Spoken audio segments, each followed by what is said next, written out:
tú ya tienes el material rodante, que son los ferrocarriles, si ya se inició, si les tenemos esto, tenemos dos opciones, o lo dejamos oxidándose o lo ponemos a funcionar para la ciudadanía. Entonces, acá también, nuevamente, yo quiero proponerte soluciones y no, digamos, quedarme en el problema. O el Ministerio de Transportes podría claramente incorporar este supuesto, esta figura de la Municipalidad de Lima, si quisiese y aprobar ese reglamento. Es un decreto supremo, ni siquiera es ley. Y claro que si hubiese la voluntad, más que, bueno, política y técnica, porque sí existen los espacios técnicos, se podría solucionar. Y yo creo que el Ministerio podría ser más proactivo. Y acá... Alcalde, y así ha venido escalando esto entre las dos autoridades. En principio, si tenemos a el MTC y a la Municipalidad de Lima enfrentadas, ¿se puede avanzar con estos proyectos tan importantes para la ciudad? No, en realidad, digamos, la pelea que tendríamos que ver acá es por ver quién quiere solucionar el problema. Como te mencionaba antes de empezar, ¿qué hacemos con una infraestructura que ya empezó? El caso de la Vía Expresa Sur. ¿No? La dejamos paralizada, finalmente la necesidad pública sí existe, no es un proyecto que se haya gestado ahora, sino que ya tiene casi más de 10 años y que de hecho ha tenido toda una secuencia contractual. Entonces, es un proyecto necesario para la ciudad, para Lima metropolitana. ¿Qué hacemos con un proyecto así si ya se empezó? ¿Lo dejamos simplemente dejar el intercambio verbal o nos ponemos a resolver algo que es necesario para la ciudadanía? Ahora, justamente hablando de Vía Expresa Sur, un proyecto que también está empujando a la Municipalidad Metropolitana de Lima. Lo que hemos sabido esta semana y ha generado nuevamente el enfrentamiento es que el MTC le ha abierto un procedimiento sancionador y amenaza, y eso es interesantísimo, el MTC amenaza a la Municipalidad Metropolitana de Lima con una multa no de 60.000 soles, una multa de 160 millones de soles. Es decir, a mí me parece increíble que una institución quiera poner una multa tan grande a otra institución. ¿Esto es normal? A mí me parece un poco excesivo. Para ser franca, como empezaba, creo que acá tendrían que ponerse de acuerdo en ver quién soluciona y ambas partes tienen cómo solucionarlo. Este proyecto tiene un instrumento de impacto ambiental que venció, no tengo ahora la fecha, pero que ya es caduco. Pero acá lo que hay que ver es que la norma o el marco regulatorio no se pone en los supuestos, digamos, reales, como el que puede ser este caso. Por ejemplo, este EIA ya caducó. Sin embargo, el entorno no ha variado, no ha habido un cambio ambiental o parámetros técnicos que te hagan pensar de que el estudio de impacto ambiental que era anterior no pueda ser utilizado. Y, por ejemplo, al día de hoy, el reglamento y la norma no te permite utilizarlo, sino te tendría que exigir volver a hacer un estudio de impacto ambiental para llegar más o menos a los mismos parámetros. Eso es uno. Lo otro, en el caso de aquellos proyectos que no tienen estudio de impacto ambiental aprobado, se les considera como que están fuera del sistema de evaluación de impacto ambiental, CIA. Y estos proyectos que, por ejemplo, estuviesen dentro del CIA, sí podrían adecuarse a un instrumento complementario que se llama el PAMA, el Programa de Adecuación y Manejo Ambiental. Entonces, en este caso la Municipalidad de Lima, por tener caduco este estudio de impacto ambiental, no puede ni actualizarlo, ni tampoco puede recurrir a un PAMA. ¿Qué se tendría que hacer? Ver una forma más expeditiva de poder actualizar el estudio de impacto ambiental o simplemente colgarse del anterior y si hubiese alguna modificación no sustancial, ir al instrumento que corresponda y hacerlo de manera más corta. Entonces, es decir, de lo que entiendo que me dices es que si hubiese voluntad política, sí, las autoridades, el MTC se pusiera de acuerdo con la Municipalidad de Lima, sí se podría avanzar con el proyecto, pero se está optando por amenazarlo con una multa de 160 millones de soles. La fiscalización puede ir por un camino. Finalmente, ese es un tema ambiental y le corresponde a la Dirección de Asuntos Ambientales tomar los temas de fiscalización. Yo me concentro en la obra y en el servicio público que es necesario para la ciudadanía. Y claro que si hubiese la voluntad, más que política y técnica, porque sí existen los espacios técnicos, se podría solucionar. ¿Y por qué te digo esto? A octubre del año pasado, del 2024, se ha prepublicado la modificación del reglamento de protección ambiental del sector transportes. Y ahí se están incorporando algunos supuestos para este tipo de situaciones. El Ministerio de Transportes podría claramente incorporar este supuesto, esta figura de la Municipalidad de Lima, si quisiese y aprobar ese reglamento. Es un decreto supremo, ni siquiera es ley. El alcalde López Aliaga acusa al MTC de acoso político justamente por estas multas. ¿Tú lo ves así?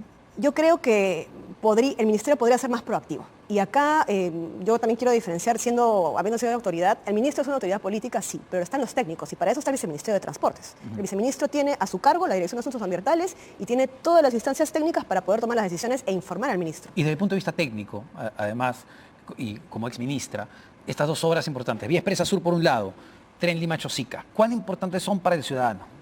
Bastante. O sea, en el caso de la Vía Expresa Sur, como te mencionaba, no es un proyecto que haya salido del sombrero o de la idea de alguien, ya venía programado hace mucho tiempo. En el caso del tren de Chosica-Lima, es un proyecto que se ha querido impulsar desde el Ministerio de Transportes desde hace gestiones anteriores, o sea, no es algo que se le ha ocurrido recién a la Municipalidad de Lima.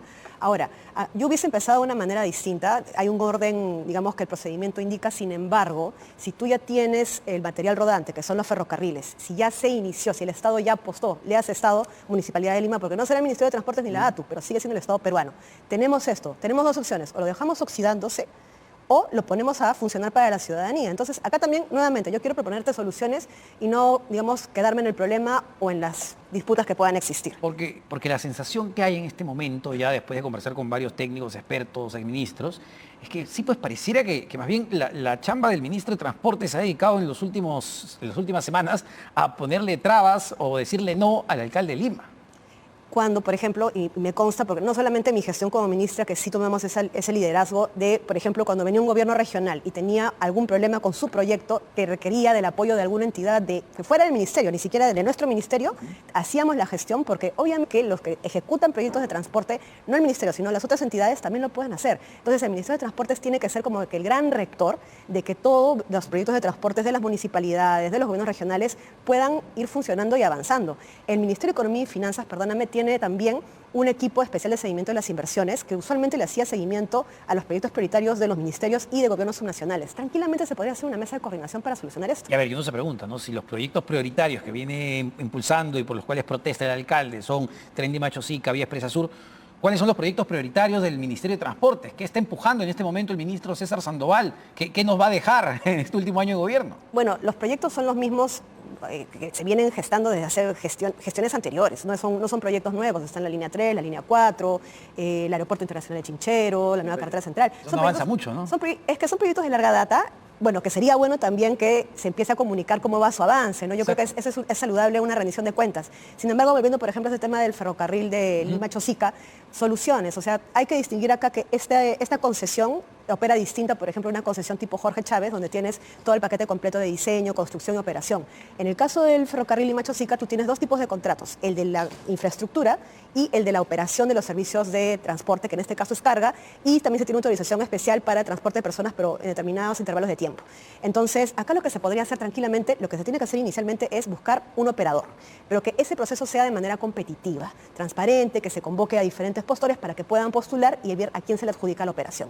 Y después ver con el concesionario de infraestructura lo que se llama una IOR, que es una inversión de optimización y reposición, que son inversiones menores, que puede ser ejecutada por el mismo concesionario, pero ahí sí te quiero también hacer la precisión que en aras de la transparencia sí sería bueno que se haga reconociendo los gastos incurridos por el concesionario y no con una extensión del plazo de concesión que puede ser cuestionado después posteriormente. Una última pregunta, espero poder hablar de ese tema más adelante, que tiene que ver con las empresas chinas. La semana pasada, Cuarto Poder sacó un reportaje muy preocupante sobre que una carretera de 600 millones de soles quedó en manos de una empresa china cuestionada.